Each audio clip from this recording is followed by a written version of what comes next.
नमस्कार, कविता स्वयंपाकघरमध्ये तुमचं स्वागत आहे। आज आपण बनवणार आहोत ताज्या मटारपासून झटपट आणि खूप चविष्ट असा मटार पराठा रेसिपी। तुमची मुलं जर मटार खात नसतील आवडीने तर तुम्ही ह्या पद्धतीने असा टिफिनसाठी किंवा नाश्त्यासाठी पराठा बनवू शकता। हा पराठा तुम्ही दह्यासोबत किंवा टोमॅटो चटणीसोबत, लोणच्यासोबत, चहासोबत खायला पण खूप छान टेस्टी लागतो। चला तर मग आपण त्या रेसिपीला सुरुवात करूया। आणि हो, तुम्ही जर कविता स्वयंपाकघरला नवीन असाल तर सबस्क्राईब करा आणि त्याचबरोबर पूर्ण रेसिपी व्हिडिओ नक्की पहा। मटार पराठा बनवण्यासाठी इकडे मी मटार घेतलेली आहे 1 वाटी आणि 4 ते 5 मी हिरव्या मिरच्या घेतलेल्या आहेत। अर्धा इंच छोटासा तुकडा मी आल्याचा घेतलाय आणि थोडीशी कोथिंबीर घेतलेली आहे। आता हे आपण मिक्सरच्या भांड्यामधून बारीक त्याची पेस्ट करून घ्यायची आहे मटारची। त्याचबरोबर हे मिरची, आलं आणि कोथिंबीर घेतली आहे ती पण टाकायची आहे आणि जरासं पाणी टाकून मिक्सरमधून बारीक करून घ्यायची आहे।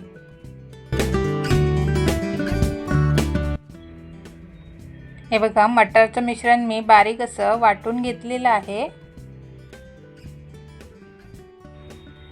पराठ्याचं पीठ मळून घ्यायचं आहे, त्यासाठी मी इकडे परात घेतलेली आहे आणि आपण जे मटारचं मिश्रण बारीक वाटून घेतलेलं आहे ते सर्व या परातीमध्ये काढून घ्यायचं आहे।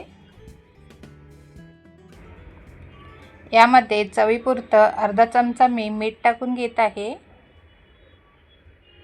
आणि 2 बटाटे घेतलेले आहेत उकडलेले, मी छोट्या साईजचे आहेत, ते आता किसून टाकत आहे यामध्ये।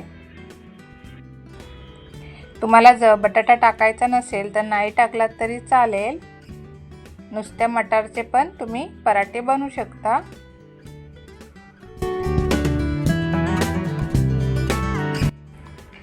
मटार पराठ्यासाठी इकडे मी 1 वाडगं पीठ घेतलेलं आहे, ते यामध्ये थोडं थोडं टाकून मिक्स करून घ्यायचं आहे, एकदम टाकायचं नाही आहे।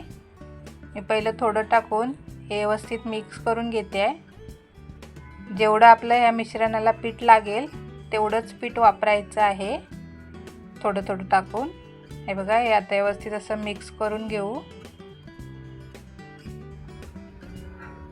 हे बघा, पीठ मिश्रणामध्ये मिक्स केल्यावरती पातळ वाटते म्हणून मी अजून पीठ टाकलेलं आहे। हे थोडं थोडं टाकून घट्टसर असा गोळा बनवून घ्यायचा आहे पराठ्याचा। सर्व मला 1 वाडगं पीठ पूर्ण लागलेलं आहे पराठ्याच्या मिश्रणासाठी मळायला। आता हे मी मळून घेत आहे। हे बघा, पीठ मळून झालेलं आहे। याला आता थोडंसं साधारण 1 चमचा तेल लावून घेऊ आणि पुन्हा हलकंसं मळून घ्यायचं आहे आणि 10 मिनिटं पीठ झाकून ठेवायचं आहे मुरत। तोपर्यंत आपण मटार पराठ्यासोबत खाण्यासाठी टोमॅटो चटणी बनवून घेऊ।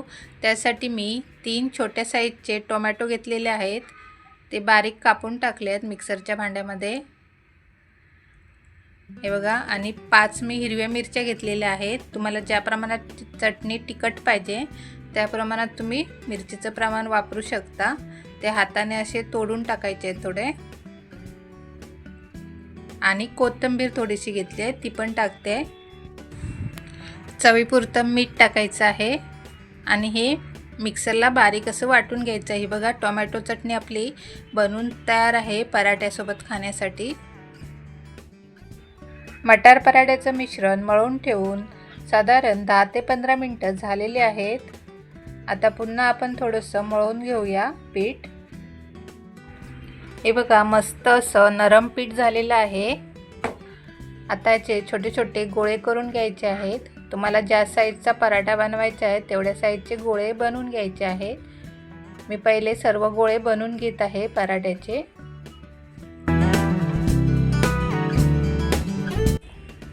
हे बघा, सर्व गोळे मी बनवून घेतलेले आहेत आणि साईडला थोडं गव्हाचं पीठ घेतलेलं आहे।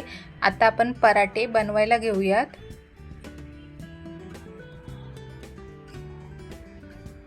बघा, या पद्धतीने गोळा थोडा गोल करून घ्यायचा आहे।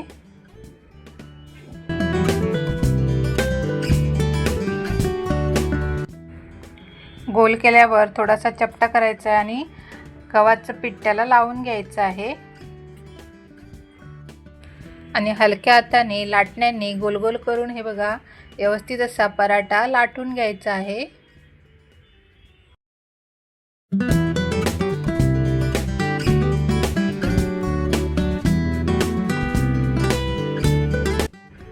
याच पद्धतीने मी सर्व पराठे लाटून घेत आहे। हे बघा सर्व पराठे मी लाटून घेतलेले आहेत आणि इकडे मी तोपर्यंत तवा गरम करत ठेवलेला। तवा व्यवस्थित असा गरम झालेला आहे। आता तव्यावरती मी पराठा टाकून घेतलेला आहे। अर्धा ते 1 मिनिट एका साईडने पराठा शेकून घ्यायचा आहे आणि नंतर दुसऱ्या साईडने परतायचा आहे।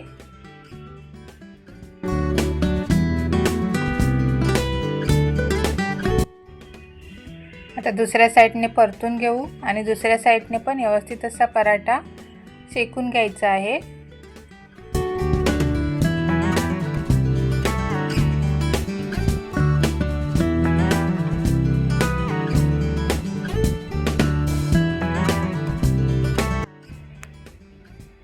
हे बघा वरून आता दोन्ही साईडने तूप लावून घ्यायचं आहे।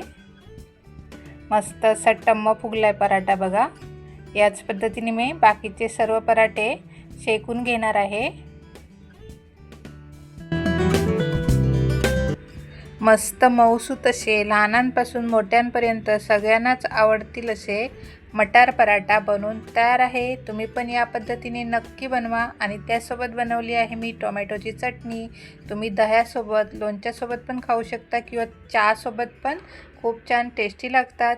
तुम्हाला माझी रेसिपी कशी वाटली ही कमेंट करून नक्की सांगा आणि चॅनलवर नवीन असाल तर सबस्क्राईब करा आणि लाईक शेअर करायला विसरू नका। व्हिडिओ पाहिल्याबद्दल धन्यवाद। Bye bye.